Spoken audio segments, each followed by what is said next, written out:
distintas parroquias de nuestra zona pastoral, de manera especial a las coordinaciones de cada parroquia.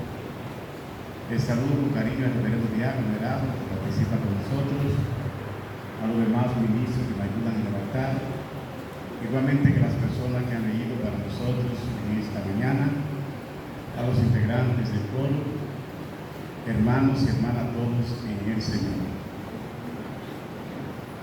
Pienso que es una hermosa oportunidad, es un privilegio el poder vivir una experiencia como esta, precisamente en el sexto domingo del tiempo de Pascua de Resurrección. Esto es maravilloso. Felicito a los coordinadores por elegir esta fecha tan importante.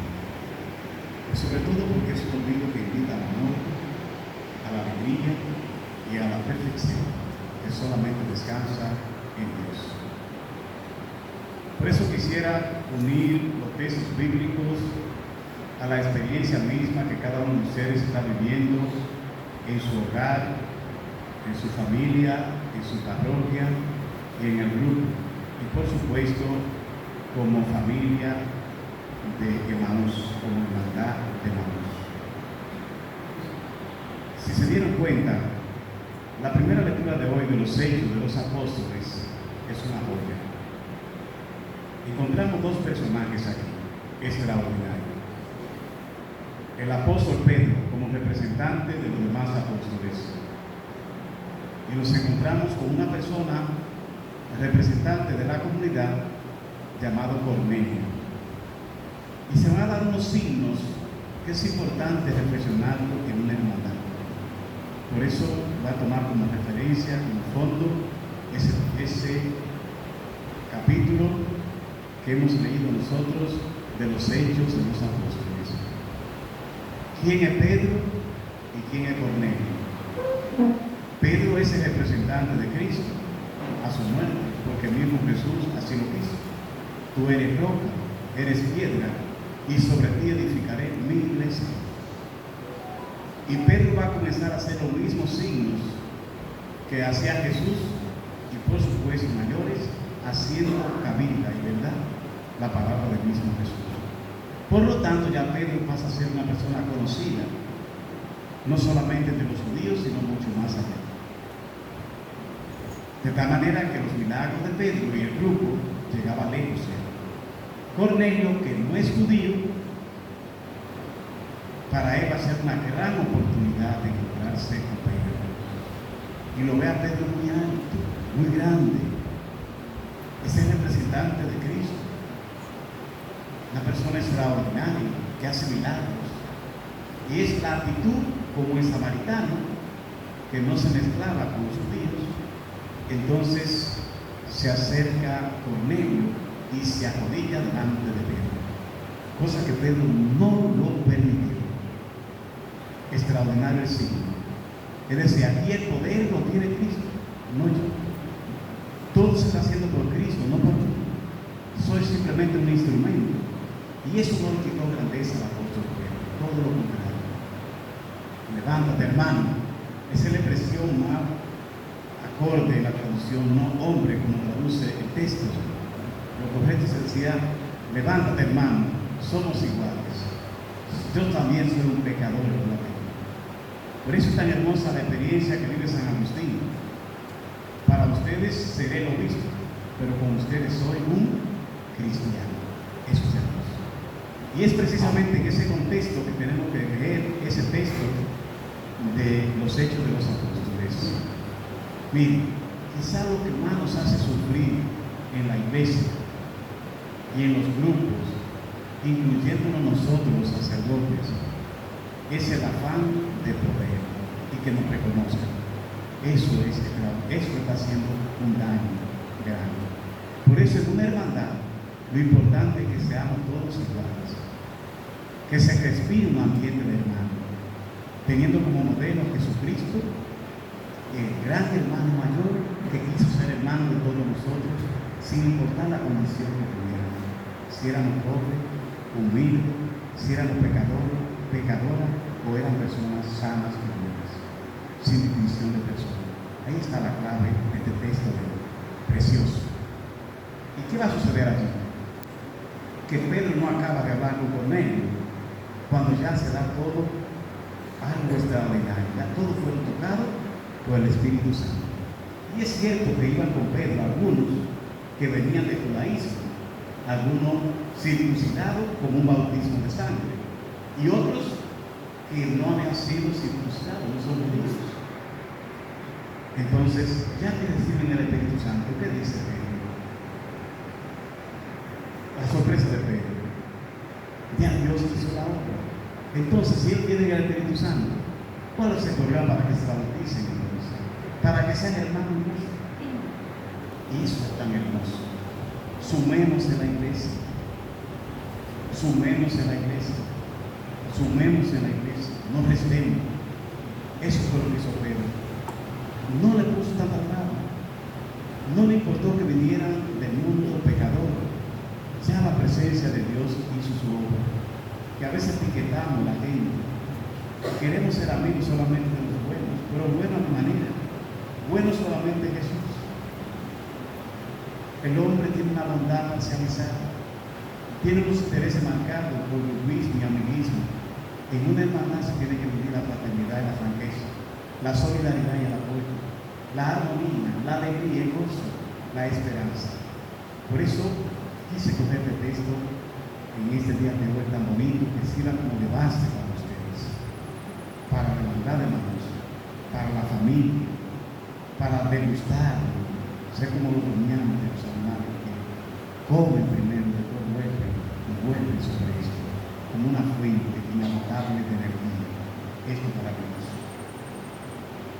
Por eso, si Pedro entiende esa dimensión apostólica abierta, ¿por qué nosotros tenemos a veces que tener una actitud cerrada? Es importante aprenderlo. Y si uno mira siempre encontrar dificultades y falla en el otro, pero también esa falla que vemos en el otro la ven, por lo tanto, se analiza aquella frase del pueblo espíritu. Quítate para allá que me pega el espíritu, el otro le dice, quítate tú también que me está trabajando. Es lo mismo. Lo importante es siempre ser una persona libre, como hizo Pedro. Y el poder y la grandeza está en Dios, no en nuestra poder. A veces nos gusta mucho hacer hincapié de hablar que sea amigo de don fulano, y amigo del obispo tal, y del cardenal, y del arzobispo. Y a veces hasta hago una ceremonia grandísima para que me case mi hija o mi hijo, o el cumpleaños de los 50 años. Es para Dios que lo está haciendo para el mundo, para que lo vean aquí. Esa es la pequeñez que está la grandeza de Dios. La misma Eucaristía que hace el cardenal, la que hace el Papa, la que hace el Padre Juan, el Padre Manuel, el Padre Emiliano, el Padre Félix Fabián, el Padre Belén, cualquiera de los sacerdotes. A veces, mientras más humilde hacemos las cosas, más llegan al corazón del hombre. Pero no, tengo que demostrar que habían 20 sacerdotes, que estaba el obispo, y vino también el arzobispo. ¿Y tú ves cómo fue que casaron mi hija? Y a veces a los 3 meses cada quien por su lado. Lo casa el diablo, que no tenía, y duran para toda la vida, porque ese es el amor de Dios. Que así se debe compartir, así se debe vivir la hermandad. Por eso es un texto que no podíamos quedar ahí. Pero sería un reverso no hablar del apóstol Juan.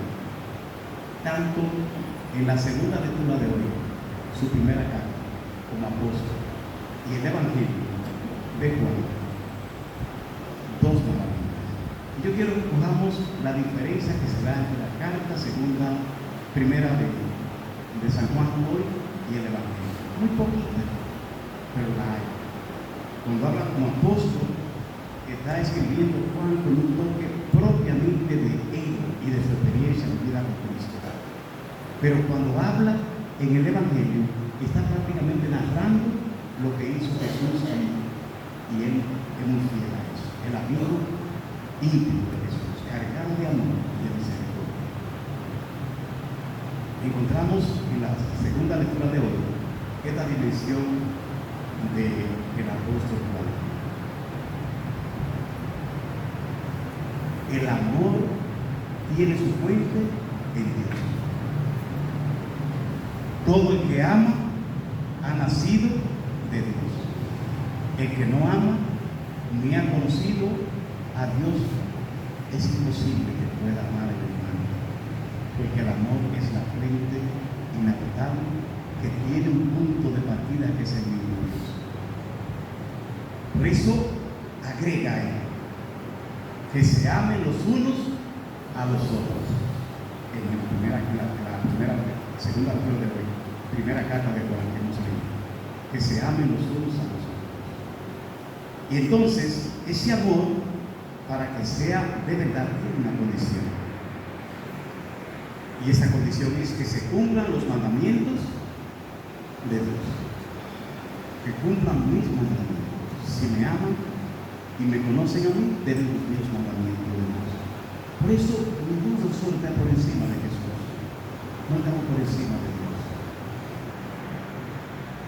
Y es en ese contexto que va a hablar abiertamente Él, que tanto amó Dios al mundo, que va a entregar a su propio Hijo por la salvación de la humanidad, como una especie de propiciación, como elemento de justificación para la salvación de nosotros. Miren qué maravilla.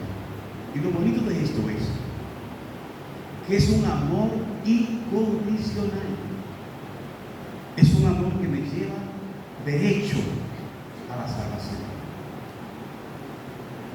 Por eso cuando una persona dice que ama a Dios y está lleno de resentimiento, de odio, de violencia interior y de maltrato a su esposo, a su esposa, al vecino, a la vecina, al miembro del grupo, que revise ese amor a Dios. Que no olvidemos que cada uno de nosotros puede fabricarse un Dios que se acomode a uno como una necesidad. Ese no es el amor de Dios. El amor de Dios siempre espera, siempre acepta y nunca espera nada a cambio, porque es un amor de donación perfecto. Si damos un pasito hacia adelante y cogemos el Evangelio de hoy, que va a hablar del amor, pero va a trascender en la dimensión no solamente de la segunda lectura de Juan, sino que Juan aquí va a hablar mucho más profundo. Este amor de Juan va a ser lo siguiente: que se amen los unos a los otros como yo les he amado. Por lo tanto, aquí está un elemento nuevo, porque puede haber amor de nosotros, pero no como el amor de Cristo. Y el amor que nos manda a darnos es que se amen los unos a los otros como yo les he amado. ¿Por qué Juan dice eso? Porque aquí no está hablando Juan solo, aquí está hablando Jesús. En la carta primera cita en la fuente del amor, que es Dios, pero aquí es citando al mismo Jesús, que se amen los unos a los otros como yo les he amado. ¿Y cómo fue el amor de Jesús? Totalmente incondicional.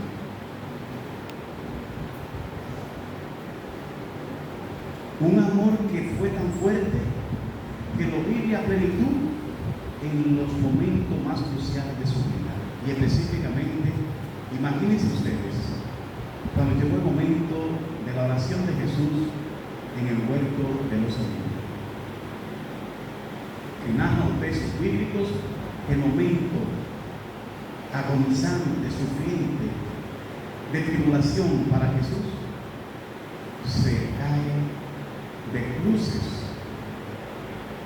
Y dicen los textos que de él, cuando oraba al Padre, salía una especie de sudor como de sangre, la agonía, pasar por el acrisolamiento de la muerte. Y la expresión de Jesús es la siguiente: Padre, si te es posible, aparta de mí este trago, este momento, pero no se haga mi voluntad, sino la tuya.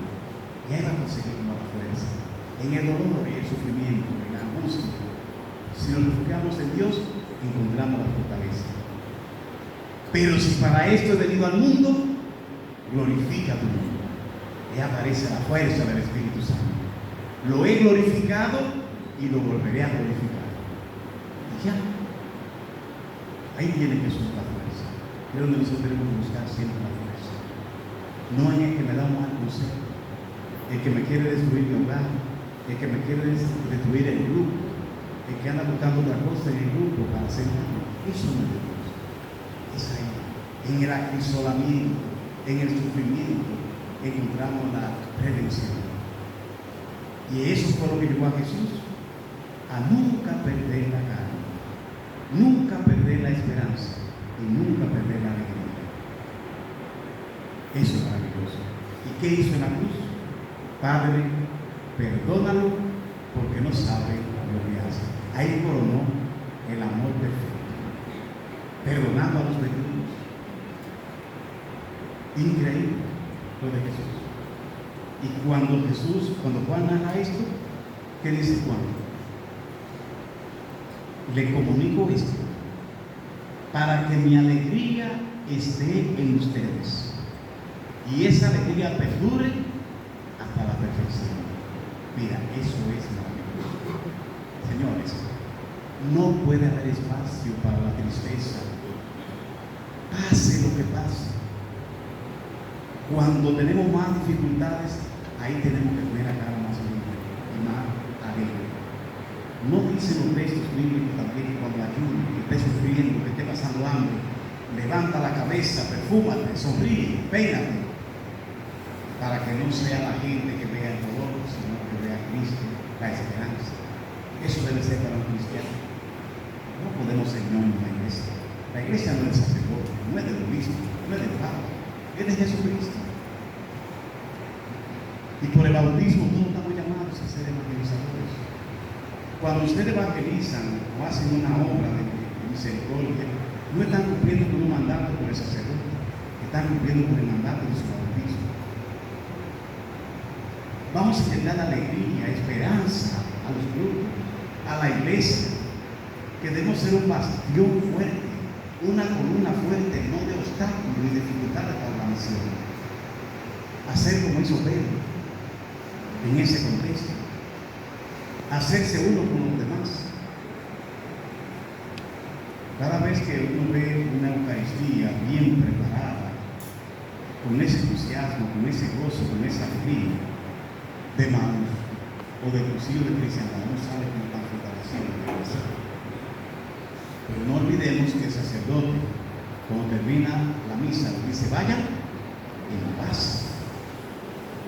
Pero esa paz, vamos a interpretarla bien. No fue muchachito que me preguntaron: ¿qué es lo que más te gusta de la misa? Ay, cuando el sacerdote dice: pueden ir en paz.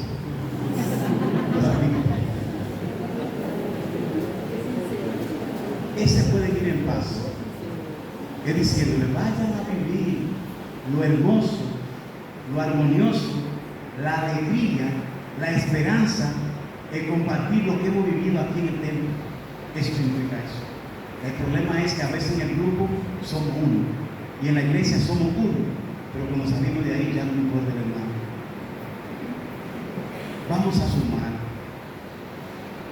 Cada vez que queramos criticar al hermano, saquemos la lengua y cogemos un chino.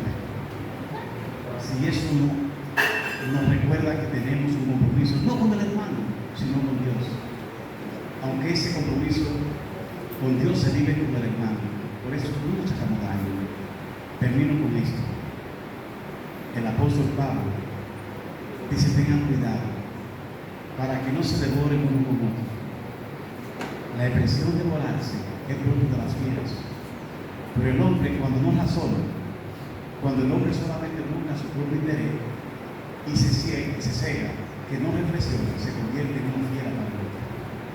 Por eso, en una hermandad tiene que reinar el amor, el gozo, la armonía, lo positivo, sin dejar de reconocer cosas negativas. Porque incluso la iglesia así se ha caminado. Santa porque es dirigida por Jesucristo a través del Espíritu Santo. Pecadora porque está sobre los ojos de humanos, de hombres y mujeres cargados de pecado, comenzando con los sacerdotes conmigo. Por eso, no se para culpa a nadie. Lo que nos toca hacer en la historia, vamos a hacer la mayoría con gozo. de esa manera podemos decir todos juntos: Cristo ha resucitado. En verdad resucitó. Dios te bendiga. Amén. Creo en un solo Dios,